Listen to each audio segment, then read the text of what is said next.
Former Bangladesh Prime Minister Sheikh Hasina has been ousted, and there are many theories that are doing the rounds.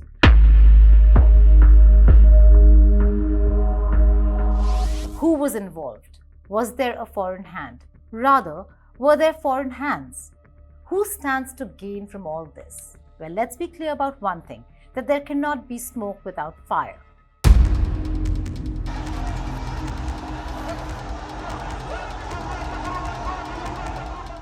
Sheikh Hasina's way of conducting the government is also the curtailment of rights and freedom resulted in the massive uproar against her. The quota policy was just an excuse.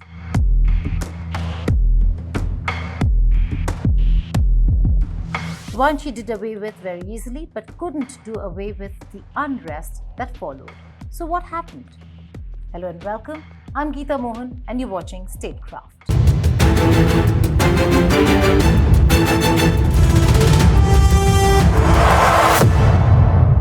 A 3 square kilometer stretch of land, St. Martin's Island in the northeastern part of Bay of Bengal, has emerged as the point of focus in the ongoing Bangladesh crisis that led to the fall of Sheikh Hasina's government on the 5th of August.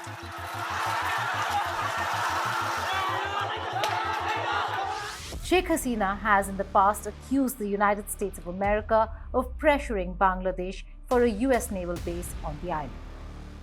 ক্ষমতায় আমি থাকতে পারতাম যদি Saint Martin আর বঙ্গোপসাগর আমেরিকার কাছে ছেড়ে দিতাম। অনুরোধ রইল, তোমরা ব্যবহার হয়ো না। আমি বলে আসছি, I could have remained in power if I had kept St. Martin in the Bay of Bengal in America's power. So was there American involvement in the fall of Hasina government? A leader given 45-minute notice to leave the country.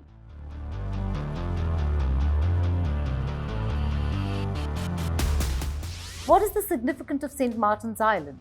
We'll discuss all that, but first, let's talk about all the things that transpired in the past few years that does indicate a clear link between Bangladesh's opposition party and Washington, D.C.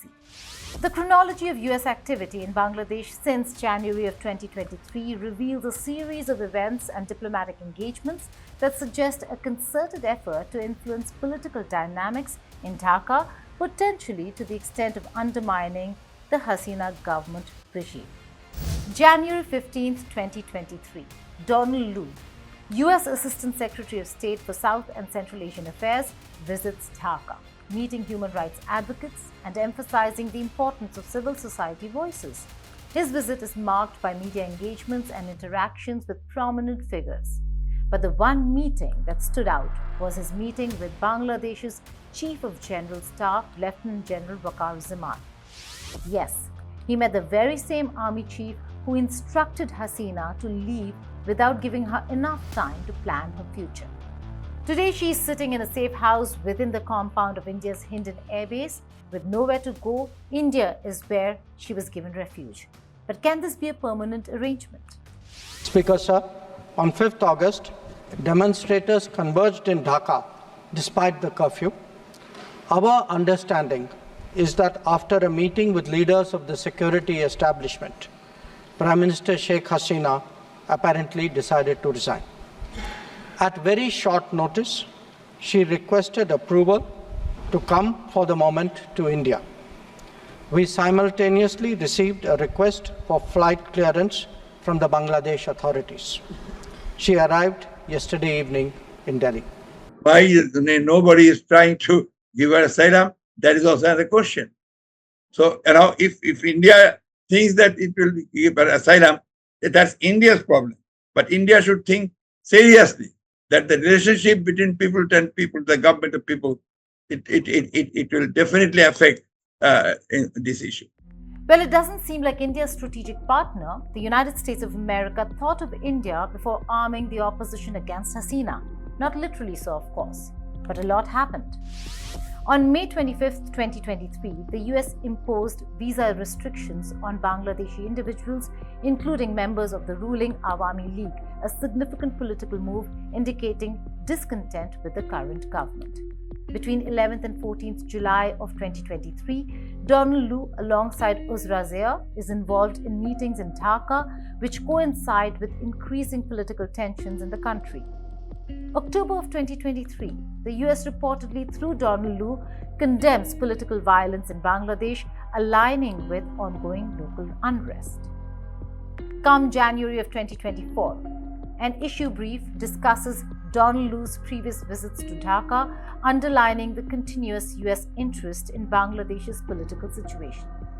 May of 2024, Donald Lu's visit to Dhaka includes engagements with students, some of whom are identified as influencers in the protests that took place recently. Turning to Bangladesh, we have seen the announcement that Prime Minister Hasina resigned from her position and departed Bangladesh. We are monitoring the situation carefully. The United States stands with the people of Bangladesh. We urge all parties to refrain from further violence. Too many lives have been lost over the course of the past several weeks, and we urge calm and restraint in the days ahead. We welcome the announcement of an interim government and urge any transition be conducted in accordance with Bangladesh's laws. Finally, we are deeply saddened about the reports of human rights abuses, casualties, and injuries over the weekend and past weeks. We share our deepest condolences with those who lost loved ones and those who are suffering. If that was not enough, take a look at this. Leaked WikiLeaks cables and emails reveal intricate aspects of Muhammad Yunus's relationship with the US and international political figures. In a February 13, 2007 cable, Yunus expressed interest in politics and aimed to form a party to address corruption and violence in Bangladesh. He also commented on relations with India, noting that while Bangladesh would be open to improving ties, political leaders often exploited anti-India sentiments for personal gains. He regarded Muslim fundamentalists as a marginal group not reflective of mainstream Bangladeshi society.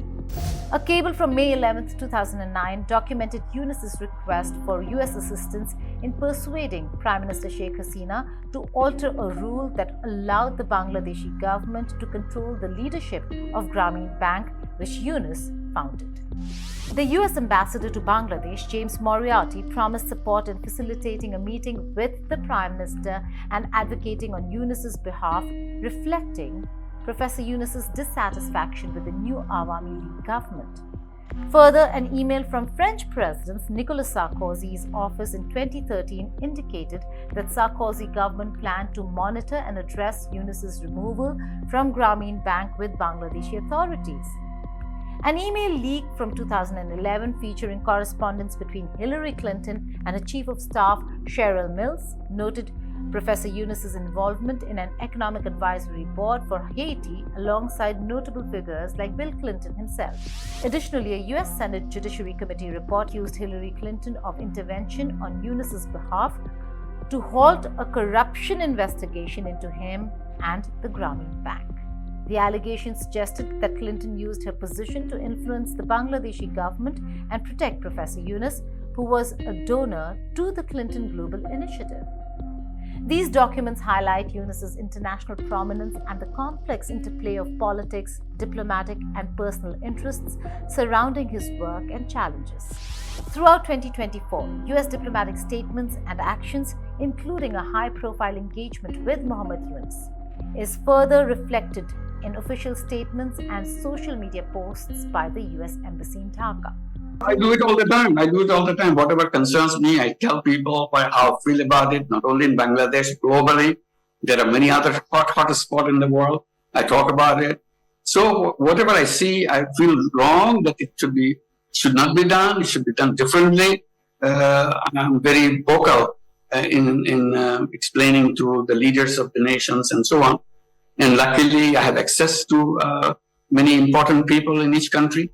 The sequence of events and diplomatic maneuvers, combined with targeted visa restrictions and support for opposition figures, indicate a possible strategic effort by the US to reshape Bangladesh's political landscape and also undermine the then Hasina regime. Now let's come to the reason why US has been an adversary of Sheikh Hasina in particular.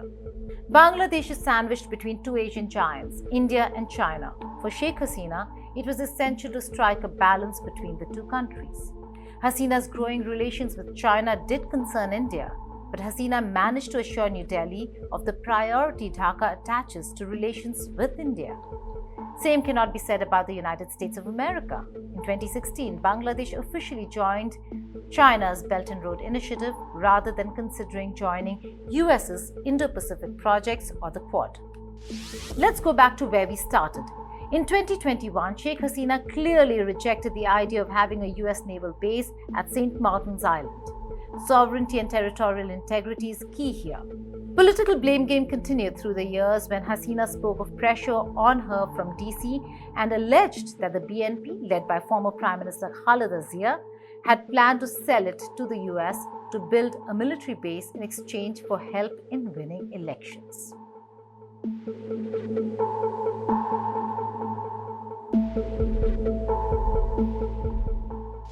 However, these claims were rejected by the United States of America, which emphasized its commitment to respecting Bangladesh's sovereignty and promoting democracy through free and fair elections.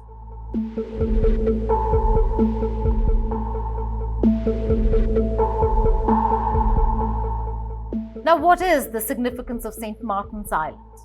Well, the island, also known as Narikal Jinjira or Coconut Island in Bengali, due to the abundance of coconut trees there, has dominated Bangladesh politics since the country came into existence in 1971. Geopolitically, it could give the US access into the Bay of Bengal, a counter to China, and could strengthen West's presence in the region. In fact, this is an island which has been under contention with Myanmar despite the agreement of 1974 recognizing St. Martin's Island as a Bangladeshi territory. Myanmar's naval forces continue to challenge the delimitation of the maritime boundary of the island, leading to questions over control of waters surrounding the island. The possibility of American involvement in the recent political upheaval in Bangladesh cannot be dismissed outright. In a war of supremacy and influence between the US and China, both have used traditional and non-traditional methods to increase influence in countries across the world. But the big question here is that with an interim government led by Professor Yunus, would Bangladesh see a pro-America regime? Or, with Khaleda Zia and the BNP once in power, will the party turn to their traditional friends China and Pakistan? In such a case, has America been played by China? We'll explore that in our next episode of Statecraft. Thank you for watching.